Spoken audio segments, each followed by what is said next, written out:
تو آج ہم بات کر رہے ہیں پاولو کوہلو کے شہرائے آفاق ناول دی الکیمسٹ کی۔ مطلب یہ کتاب 1988 میں پرتگالی میں آئی تھی۔ جی بالکل، اور پھر تو جیسے پوری دنیا میں مشہور ہو گئی۔ آج کل تو یہ سب سے زیادہ ترجمہ ہونے والی کتابوں میں سے ایک ہے نا؟ ہاں بالکل۔ تو آج کی جو ہماری بات چیت ہے اس کے لیے ہم ویکیپیڈیا کی معلومات استعمال کر رہے ہیں۔ اور خود کتاب کے کچھ اہم حصے بھی، مصنف کے بارے میں، تمہید اور کہانی کے شروع کے حصے، یہ سب۔ ٹھیک، تو مقصد صرف کہانی سنانا نہیں ہے، بلکہ کوشش یہ ہے کہ اس ناول کی گہرائی تک جائیں۔ یعنی اس کے مرکزی خیالات کیا ہیں؟ اور یہ اتنی زیادہ کیوں پسند کی گئی پوری دنیا میں؟ اس کا راز کیا ہے؟ اور وہ جو خاص تصور ہے، ذاتی اسطورہ یا پرسنل لیجنڈ۔ ہاں، اس پر بات کرنا بہت ضروری ہے۔ چلیں یہیں سے شروع کرتے ہیں۔ اچھا، یہ بات تو بڑی حیران کن ہے کہ پاولو کوئلو نے یہ ناول صرف 2 ہفتوں میں لکھا۔ واقعی 2 ہفتے؟ جی ہاں، وہ خود کہتے ہیں کہ جیسے یہ کہانی پہلے سے ان کی روح میں لکھی ہوئی تھی، بس قلم چلتا گیا۔ کمال ہے۔ اچھا، تو یہ 1988 میں پرتگالی میں چھپی؟ اور پھر 1993 میں انگریزی میں آئی، لیکن سفر آسان نہیں تھا شروع میں۔ ہاں، سنا ہے کوئلو کو کافی مشکلات آئی ہیں خود کو منوانے میں۔ شروع میں تو کتاب نہیں بھی کی تھی بالکل۔ جی ہاں بالکل، ابتدائی طور پر تو پبلشر نے بھی دلچسپی نہیں دکھائی تھی، لیکن پھر جو ہوا وہ تو غیر معمولی تھا۔ کیا ہوا پھر؟ یہ کتاب نہ صرف برازیل میں بلکہ آہستہ آہستہ پوری دنیا میں مقبول ہونے لگی۔ لاکھوں کروڑوں کاپیاں اچھا، بکیں اور 56 سے زیادہ زبانوں میں ترجمے ہوئے۔ 56 زبانیں؟ جی، اور یہ وہ کتاب تھی جسے امریکی صدر بل کلنٹن پڑھتے ہوئے دیکھے گئے۔ او واو! جولیا رابرٹس جیسی اداکارہ نے کہا کہ یہ ان کی پسندیدہ کتاب ہے۔ کوئلو خود بھی کہتے ہیں کہ انہیں ٹھیک سے نہیں پتا کہ یہ سب کیسے ہو گیا۔ یہ تو واقعی قسمت کی بات لگتی ہے۔ ہاں، لیکن اگر آپ کوئلو کی بات دیکھیں تو وہ اس کامیابی کو جوڑتے ہیں اسی ذاتی اسطورہ یا پرسنل لیجنڈ کے خیال سے۔ اچھا، کیسے؟ ان کے خیال میں یہ وہ خاص راستہ ہے، وہ مقصد جو کائنات یا خدا نے ہر انسان کے لیے رکھا ہے۔ اصل چیلنج اسے پہچاننا ہے اور پھر اس پر چلنے کی ہمت کرنا۔ زیادہ تر لوگ شاید وہ ہمت نہیں کر پاتے۔ تو یہ ذاتی اسطورہ ہی سانتیاگو یعنی کہانی کے ہیرو کو سفر پر نکالتا ہے۔ جی بالکل، وہ اندلس کا ایک عام سا چرواہا لڑکا ہے، بھیڑیں چراتا ہے۔ پھر ایک رات اسے خواب آتا ہے، ایک پرانے چرچ میں سوتے ہوئے۔ ہاں، خواب میں وہ دیکھتا ہے کہ مصر کے آرام کے پاس کوئی خزانہ ہے جو اس کا انتظار کر رہا ہے۔ اب خواب تو آ گیا، لیکن اس کا مطلب کیا؟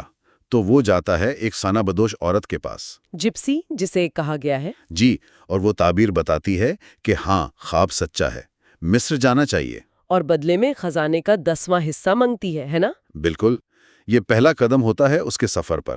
اس کے فوراً بعد اس کی ملاقات ہوتی ہے میلکی زیدک سے۔ ہاں، وہ بڑا دلچسپ کردار ہے۔ سالم کا بادشاہ کہتا ہے خود کو، بہت پر اسرار۔ ہاں، وہ کوئی عام بادشاہ نہیں لگتا۔ وہ سانتیاگو کو سمجھاتا ہے کہ ذاتی اسطورہ کیا ہے، اور اسے ہمت دیتا ہے کہ اپنی بھیڑیں بیچو اور نکلو سفر پر۔ اور نشانی کے طور پر وہ 2 پتھر بھی دیتا ہے، یوریم اور تمیم۔ جی، جو ہاں یا نا میں فیصلہ کرنے میں مدد دیتے ہیں۔ یہ ملاقات جیسے سانتیاگو کا ارادہ پکا کر دیتی ہے۔ تو وہ نکل پڑتا ہے بھیڑے بیچ کر افریقہ کی طرف۔ لیکن تانجا پہنچتے ہی ہاں، وہاں اس کے ساتھ برا ہوتا ہے، اسے لوٹ لیا جاتا ہے، بالکل اکیلا، بے سہارا۔ یہ تو بہت بڑا دھچکا ہے سفر کے شروع میں ہی۔ بالکل، اور یہیں کہانی کا ایک اہم موڑ ہے۔ سب کچھ لٹ جانے کے بعد وہ ہمت نہیں ہارتا۔ اچھا، کیا کرتا پھر؟ وہ ایک کرسٹل کے تاجر کی دکان پر کام شروع کر دیتا ہے، گزر بسر کے لیے۔ لیکن یہ صرف نوکری نہیں ہوتے، یہ ایک طرح سے سیکھنے کا عمل بن جاتا ہے۔ وہاں وہ صبر سیکھتا ہے۔ صبر؟ جی، اور کائنات کے اشاروں کو سمجھنا، اومنز جنہیں کہتے ہیں، اور یہ بھی کہ زبان کے بغیر بات کیسے کی جائے۔ اور اسی دکان پر اسے کرسٹل تاجر کی کہانی پتہ چلتی ہے نا؟ بالکل، وہ آدمی جو ساری زندگی مکہ جانے کا خواب دیکھتا رہا لیکن جا نہیں سکا۔ جی، ہمت نہیں کر پایا۔ اسے ڈر تھا کہ اگر خواب پورا ہو گیا تو پھر جینے کا مقصد کیا رہے گا۔ یہ بھی ایک سبق ہے سانتیاگو کے لیے۔ بالکل، سانتیاگو اس تاجر کے کام کو بہتر بناتا ہے اور تقریباً 1 سال میں کافی پیسے جمع کر لیتا ہے۔ اتنے کے واپس جا کر بھیڑیں خرید سکتا ہے؟ ہاں، پہلے سے بھی زیادہ۔ اب وہ ایک چوراہے پر ہے، کیا کریں، واپس جائے یا اپنے خواب کے پیچھے احرام مصر کی طرف؟ اور وہ خواب کا انتخاب کرتا ہے۔ جی، یہ فیصلہ اس کی زندگی کا رخ بدل دیتا ہے۔ وہ صحارا پار کرنے والے ایک قافلے میں شامل ہو جاتا ہے۔ اسی قافلے میں اس کی ملاقات اس انگریز سے ہوتی ہے۔ ہاں، جو کتابوں میں کھویا رہتا ہے، کیمیا گری کے راز جاننے نکلا ہے، ایک الکیمسٹ کی تلاش میں۔ ان دونوں کا طریقہ بالکل الگ ہے، علم حاصل کرنے کا۔ جی، انگریز کتابوں سے سیکھنا چاہتا ہے، سانتیاگو دنیا کو دیکھ کر، تجربے سے، اشاروں سے۔ یہ تضاد بھی بڑا دلچسپ ہے۔ پھر قافلہ پہنچتا ہے الفیوم نخلستان، وہ صحرا کے بیچ میں ہری بھری جگہ، ایک محفوظ پناہ گاہ جیسی، کیونکہ آس پاس قبائلی جنگیں چل رہی ہیں۔ اور یہاں اس کی زندگی میں فاطمہ آتی ہے۔ جی، محبت پہلی نظر میں۔ فاطمہ کا کردار کیسا ہے؟ بہت گہرا کردار ہے۔ وہ صحرا کی بیٹی ہے، صابر، سمجھدار۔ وہ سانتیاگو کی محبت کو سمجھتی ہے، لیکن اسے روکتی نہیں۔ نہیں، بالکل نہیں۔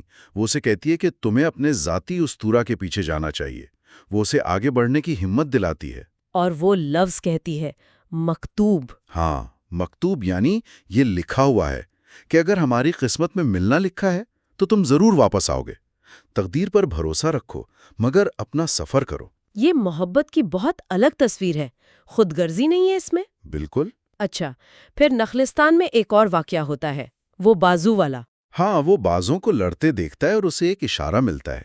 ایک شگن کہ نخلستان پر حملہ ہونے والا ہے۔ وہ ہمت کر کے سرداروں کو بتاتا ہے، پہلے تو وہ شک کرتے ہیں، بھئی ایک اجنبی چرواہا، اس کے بعد کیوں مانے؟ لیکن پھر مان جاتے ہیں۔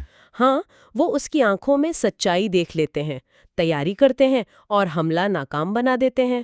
اس سے سانتیاگو کی عزت بڑھ جاتی ہے۔ جی، اسے نخلستان کا مشیر بنا دیا جاتا ہے۔ اور اسی کے بعد اس کی ملاقات اصل الکیمسٹ سے ہوتی ہے۔ جی، اصلی کیمیا دان۔ وہ ایک پراسرار گھڑ سوار کے روپ میں آتا ہے۔ پہلے تو وہ سانتیاگو کی ہمت کا امتحان لیتا ہے، اور پھر جب وہ مطمئن ہو جاتا ہے تو وہ اسے سفر کے آخری حصے میں رہنمائی دینے پر راضی ہو جاتا ہے۔ تو الکیمسٹ اس کا استاد بن جاتا ہے۔ بالکل، حقیقی استاد۔ وہ اسے صرف باہر کا نہیں، اندر کا سفر سکھاتا ہے، دل کی آواز سننا، کائنات کی روح سے جڑنا۔ جی، سول آف دا ورلڈ، خوف پر قابو پانا، اور یہ یقین کہ سچی محبت کبھی ذاتی اسطورہ کی راہ میں رکاوٹ نہیں بنتی۔ یہ سبق تو بہت گہرے ہیں، بہت اہم ثابت ہوتے ہیں۔ لیکن ان کا سفر آسان نہیں ہوتا۔ وہ جنگجو قبیلے کے لوگ انہیں پکڑ لیتے ہیں نا، جی، اور وہاں کیمیا دان وہ عجیب دعویٰ کرتا ہے کہ سانتیاگو خود کو ہوا میں بدل سکتا ہے۔ ہاں، 3 دن کے اندر۔ سانتیاگو تو بیچارہ پریشان ہو جاتا ہے۔ اس کے پاس کوئی چارہ نہیں ہوتا۔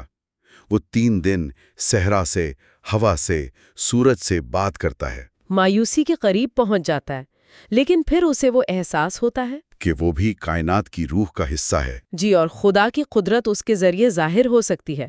وہ دعا کرتا ہے، اور پھر وہ شدید ریت کا طوفان آتا ہے۔ سموم۔ اور جب وہ طوفان تھمتا ہے تو سانتیاگو کیمپ کی دوسری طرف ہوتا ہے۔ یہ تو معجزہ ہے۔ بالکل، سردار اور اس کے لوگ ڈر بھی جاتے ہیں اور متاثر بھی ہوتے ہیں۔ وہ انہیں عزت سے جانے دیتے ہیں۔ پھر اہرام کے قریب وہ ایک خانقاہ میں رکتے ہیں۔ سیسے کو سونے میں بدل کر اوہ! وہ سونا 4 حصوں میں بانٹتا ہے، ایک خانقاہ کو، ایک سانتیاگو کو، ایک اپنے لیے۔ اور چوتھا حصہ وہ خانقاہ کے محتمم کے پاس سانتیاگو کے لیے امانت رکھواتا ہے اور کہتا ہے جو کچھ 2 بار ہوتا ہے وہ تیسری بار ضرور ہوتا ہے۔ یہ بات بعد میں کام آتی ہے۔ جی، آخرکار اتنے لمبے سفر کے بعد سانتیاگو اہرام مصر پہنچ جاتا ہے۔ وہ بہت پرجوش ہوتا ہے، بس اب خزانہ ملنے والا ہے۔ وہ کھدائی شروع کرتا ہے، لیکن پھر لٹیرے آ جاتے ہیں۔ قسمت پھر امتحان لیتی ہے، اسے مارتے ہیں، سب کچھ چھین لیتے ہیں۔ جب وہ انہیں بتاتا ہے نا کہ وہ خواب کے پیچھے آیا تھا خزانہ ڈھونڈنے، تو لٹیروں کا سردار اس کا مذاق اڑاتا ہے ہاں، وہ کہتا ہے کہ میں بھی بیوقوف نہیں ہوں، مجھے بھی خواب آیا تھا۔ کہ اندلس میں ایک ویران چرچ ہے، وہاں ایک درخت کے نیچے خزانہ ہے۔ لیکن میں تمہاری طرح خوابوں کے پیچھے نہیں بھاگتا۔ اور یہ سن کر سانتیاگو کو ایک دم سمجھ آ جاتا ہے۔ بالکل، کہ اصل خزانہ تو وہیں تھا جہاں سے سفر شروع کیا تھا۔ اسی چرچ میں، اسی درخت کے نیچے۔ کمال کا موڑ ہے کہانی میں۔ وہ واپس اندلس جاتا ہے، کھدائی کرتا ہے اور اسے خزانہ مل جاتا ہے۔ سونے کے سکوں سے بھرا صندوق۔ خزانہ تو مل گیا، لیکن اصل خزانہ تو وہ خود بن چکا تھا، ہے نا؟ وہ تجربات، وہ علم۔ بالکل، اور کہانی کے آخر میں وہ فاطمہ کے پاس واپس جانے کا سوچتا ہے۔ ہوا میں اسے فاطمہ کی خوشبو آتی ہے۔ تو یہ کہانی مطلب بظاہر تو خزانے کی تلاش ہے، لیکن اصل میں یہ خود شناسی کا سفر ہے۔ اب اگر ہم مرکزی خیالات پر آئیں تو سب سے اہم تو وہی ذاتی اسطورہ ہے۔ Personal legend. جی، یہ خیال کہ ہر انسان کی زندگی کا ایک خاص مقصد ہے، ایک تقدیر، اور وہ مشہور جملہ، جب تم واقعی کوئی چیز چاہتے ہو تو پوری کائنات سازش کرتی ہے تاکہ تمہاری خواہش پوری ہو۔ یہ اسی کی بات ہے، بہت پر امید پیغام ہے۔ لیکن کوئلو یہ بھی بتاتے ہیں کہ یہ آسان نہیں ہے۔ وہ 4 رکاوٹوں کا ذکر کرتے ہیں۔ جی، یہ بہت اہم ہے۔ پہلی رکاوٹ، بچپن سے ہمیں بتایا جاتا ہے کہ ہمارے خواب ناممکن ہیں، سماج کی طرف سے۔ جی۔ دوسری رکاوٹ، محبت، ڈر لگتا ہے کہ ہمارے خواب ہمارے پیاروں کو تکلیف دیں گے۔ تیسری، ناکامی کا خوف کہ کوشش کی اور ہار گئے تو کیا ہوگا۔ اور چوتھی، وہ سب سے عجیب ہے، ہاں، کامیابی کا خوف، جب منزل بالکل قریب ہو تو شک ہونے لگتا ہے کہ کیا ہم اس کے قابل ہیں۔ یہ تو اندر کی جنگ ہے۔ بالکل، کوئلو ان رکاوٹوں کو ہمارے اندرونی خوف سے جوڑتے ہیں۔ یہ اصل چیلنج ہے۔ اور ان رکاوٹوں سے نمٹنے میں مدد کرتے ہیں وہ اشارے یا اومنس۔ جی، کائنات کی خاموش زبان۔ سانتیاگو کے لیے کبھی بھیڑوں کا رویہ ہے، کبھی وہ پتھر، کبھی بازو کی پرواز۔ انہیں پہچاننا اور بھروسہ کرنا سیکھنا پڑتا ہے۔ بالکل، یہ خیال کہ ہم اکیلے نہیں ہیں، کائنات بات کر رہی ہے، بس سننے کی ضرورت ہے۔ اور یہ اشارے آتے ہیں کائنات کی روح سے، سول آف دا ورلڈ۔ جی، یہ ایک طرح کا صوفیانہ خیال ہے کہ ہر چیز آپس میں جڑی ہوئی ہے۔ جاندار، بے جان، خیالات، سب ایک اجتماعی شعور کا حصہ ہیں۔ ہر چیز کی اپنی روح ہے۔ جی، اور وہ سب مل کر کائنات کی روح بناتی ہیں۔ محبت اسے پاک کرتی ہے، اسے بہتر بناتی ہے۔ اسی لیے دل کی بات سننا اتنا اہم ہے۔ بالکل، کتاب بار بار کہتی ہے کہ دل سب جانتا ہے کیونکہ وہ کائنات کی روح سے آیا ہے۔ چاہے دل میں خوف بھی ہو۔ ہاں، خوف کے باوجود اس کی گہری آواز سننی ہے۔ وہ جملہ، جہاں تمہارا خزانہ ہے وہیں تمہارا دل بھی ہوگا۔ یعنی آپ کی اصل خواہش اور آپ کا وجود ایک ہی جگہ ہے۔ اور ایک اور اہم تصور مکتوب ہے۔ یہ لکھا ہوا ہے۔ جی، یہ فاطمہ کا فلسفہ ہے، صحرائی لوگوں کا عقیدہ۔ لیکن یہ بے عملی نہیں ہے۔ اس کا مطلب یہ نہیں کہ ہاتھ پر ہاتھ دھرے بیٹھ جاؤ۔ نہیں، بالکل نہیں۔ مطلب یہ ہے کہ اپنی پوری کوشش کرو، اپنے ذاتی اسطورہ پر چلو اور پھر بھروسہ رکھو کہ کائنات بہترین کرے گی۔ کوشش اور توکل کا امتزاج۔ جی، قبولیت کا درس کہ جو ہوتا ہے کسی بڑے منصوبے کا حصہ ہے۔ یہ جاننا بھی دلچسپ ہے کہ کہانی کا جو بنیادی ڈھانچہ ہے وہ نیا نہیں ہے۔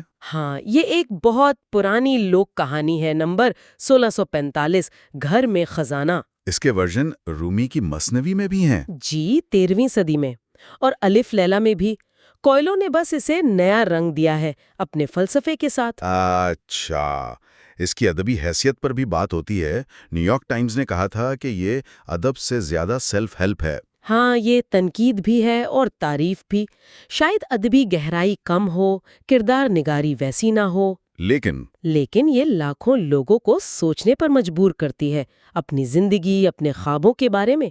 یہ صرف کہانی نہیں، ایک دعوت ہے اپنے اندر جھانکنے کی۔ اب آتے ہیں اصل عنوان پر، کیمیا گری، الکیمی۔ ناول میں یہ صرف سیسے کو سونا بنانا نہیں ہے۔ یہ ایک استعارہ ہے۔ جی، اصل مطلب ہے خود کو بدلنا، اپنی ذات کو پاک کرنا۔ جیسے کیمیا گر دھاتو کو سونا بناتا ہے، ویسے ہی انسان اپنی شخصیت پر کام کرے۔ تو اصل کیمیا گری اپنی ذات پر کام کرنا ہے۔